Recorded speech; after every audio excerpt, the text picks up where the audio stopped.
नमस्कार, संतोष की रिपोर्ट में आप सबों का स्वागत है।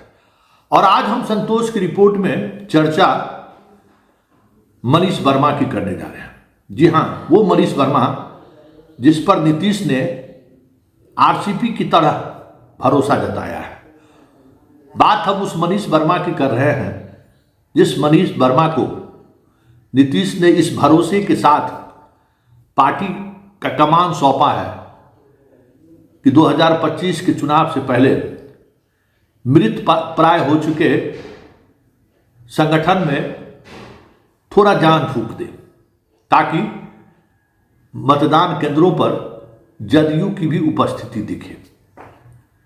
लेकिन सवाल यह है कि मनीष वर्मा में वो क्षमता है क्या, मनीष वर्मा में वो योग्यता है क्या, या फिर मनीष वर्मा में वो राजनीतिक कौशल है क्या जिसके सहारे एक ऐसी पार्टी जो पार्टी कह सकते हैं कि अब मरणासन की तरफ बढ़ रहा है, अब कुरामीन की दवा देने की स्थिति आ गई है, संगठन पूरी तौर पर निष्क्रिय हो चुका है सत्ता और सरकार में रहने के बावजूद भी। तो जिम्मेवारी बड़ी है और उस बड़ी जिम्मेवारी को मनीष वर्मा कैसे निर्वाह करते हैं ये देखने वाली बात होगी, क्योंकि मनीष वर्मा को ठीक उसी तरीके की जिम्मेवारी दी गई है जिस तरीके की जिम्मेवारी उपेंद्र कुशवाहा के आने के बाद नीतीश ने दी थी।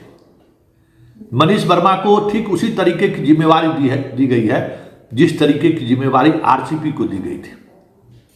और इन तीनों से नीतीश ने ये उम्मीद कर बैठा था कि पार्टी में वो जान फूकेंगे।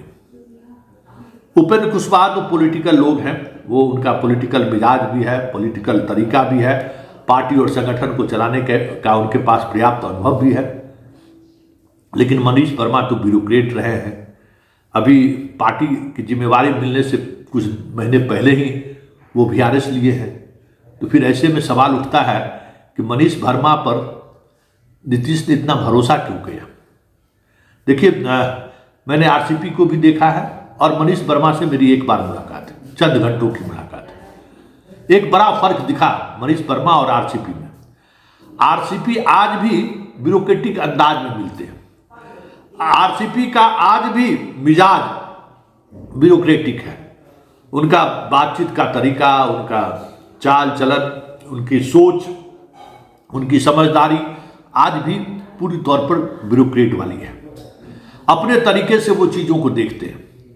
पार्टी संगठन को जिस तरीके से उन्होंने चलाया, ऐसा नहीं है कि उनका जब अति पिछड़ा सम्मेलन के लिए पूरे बिहार में दौरा हुआ था तो उस दौरे के दौरान कई जगहों पर मैं खुद गया था उस कार्यक्रम को देखने को। ऐसा उनके आने से पार्टी में एक नई ऊर्जा जरूर आई, लेकिन वो ऊर्जा उस बुनियाद पर खड़ा था जिस बुनियाद को वो अपने नए तरीके से बनाने की कोशिश की थी। जनता पार्टी वाले, जदयू के पुराने तमाम साथी उनके इस कार्यक्रम में दूर दूर तक दिखाई नहीं दे रहे थे, या यूं कहें पूरी तौर पर उपेक्षित थे। और यही फर्क मनीष वर्मा और आरसीपी में दिख रहा है।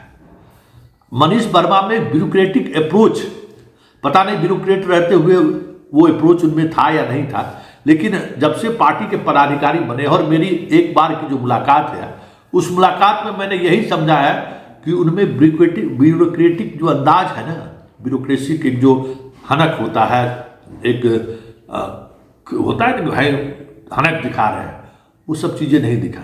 बातचीत में आरसीपी से बहुत ही शालीन, व्यवहार में आरसीपी से बहुत ही व्यवहार कुशल, और ग्रामीण पृष्ठभूमि को ये अभी भी समझ रहे हैं। आरसीपी और इनमें यही फर्क था। आरसीपी इतने दिनों तक ब्यूरोक्रेटिक अंदाज में रह गए कि वो गांव और गांव की संस्कृति और गांव की पॉलिटिक्स लगा जिससे वो भूल गए थे। और मनीष वर्मा में जो कार्यक्रम की शुरुआत इन्होंने मुजफ्फरपुर से की है, 2 दिनों का कार्यक्रम उनका हुआ है।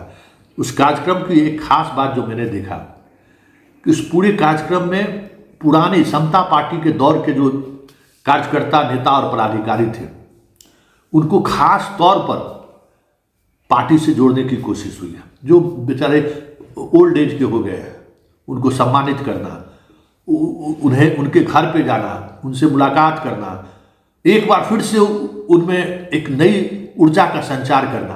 क्योंकि देखिए, वो वही कार्यकर्ता है जो नीतीश को यहां तक पहुंचाया, जिसको कोई स्वार्थ नहीं था, सत्ता का जिसने स्वाद नहीं चखा था। एक विचारधारा के साथ नीतीश के साथ वो लोग जुड़े हुए थे और आज भी जुड़े हुए हैं। ये अलग बात है कि पार्टी को आज उनकी जरूरत नहीं थी और उसका नुकसान पार्टी को हुआ।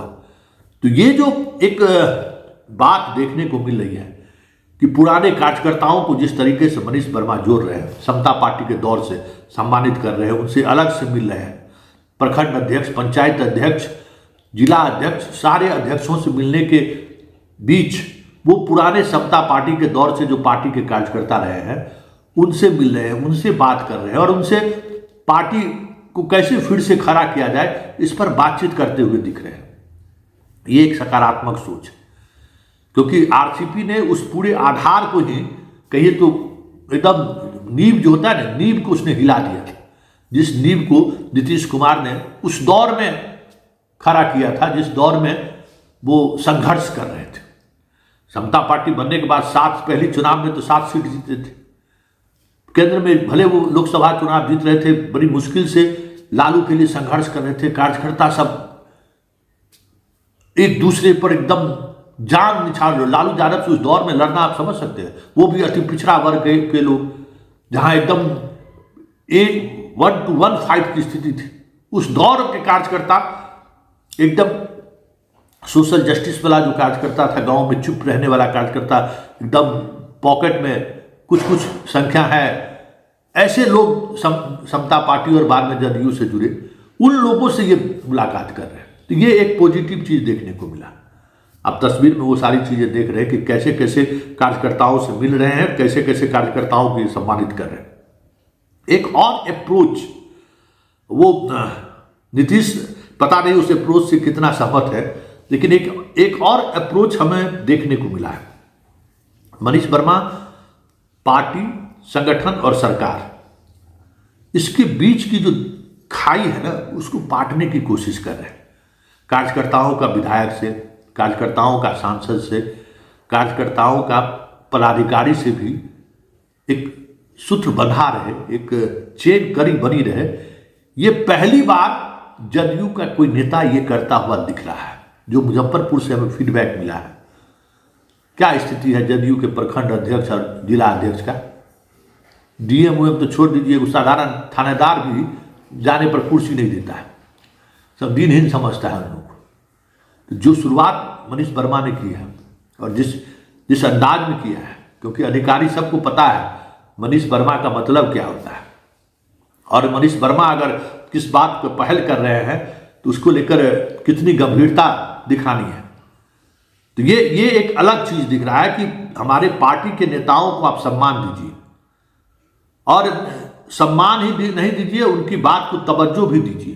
तो ये जो संदेश है ना ब्यूरोक्रेसी को, उस संदेश के पीछे जो हमारी समझ, जो हम अभी तक मनीष वर्मा को जज किए हैं, अभी एक ब्यूरोक्रेटिक अंदाज में भ्रष्टाचार पर अंकुश लगाने की कोशिश नीतीश कर रहे हैं और करते रहे हैं, लेकिन वो अंदाज एक जब सैचुरेटेड पॉइंट पर आ गया है। मतलब अब इससे ज्यादा अब कुछ नहीं किया जा सकता है।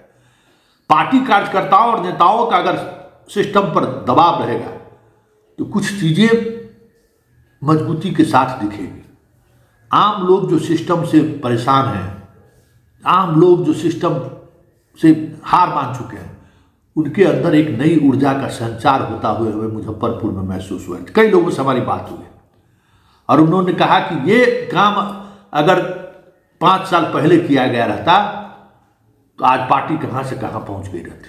हम लोग क्या करें संतोष जी, जिला अध्यक्ष, प्रखंड अध्यक्ष कोई बातें नहीं मानता है। अपना पार्टी कार्यकर्ता कोई लोग जबरदस्ती कभी जेल भेज देता है। हम अपने पार्टी कार्यकर्ता जो बूथ पर हमारे लिए जान देता है उसको भी मदद नहीं कर पाते, उसको भी झूठे मुकदमा में लोग फंसा देता है और जाइए कहने के लिए कहते कि नहीं आप अपना काम कीजिए, आप हम लोग सही काम कर रहे हैं। तो ये जो समन्वय जो आज मनीष वर्मा जी ने शुरू किया है, ये समन्वय अगर उस दौर में शुरू हो गया रहता तो आज हमारी पार्टी को कोई हाथ हिलाने वाला नहीं रहता। आज हमारे सारा कार्यकर्ता हम सब मजबूती के साथ खड़े रहते। पूरा संगठन मेरा एकदम चार्ज रहता है, क्योंकि हमारी बात ही नहीं चलती है। हम किसके लिए लड़ाई लड़े?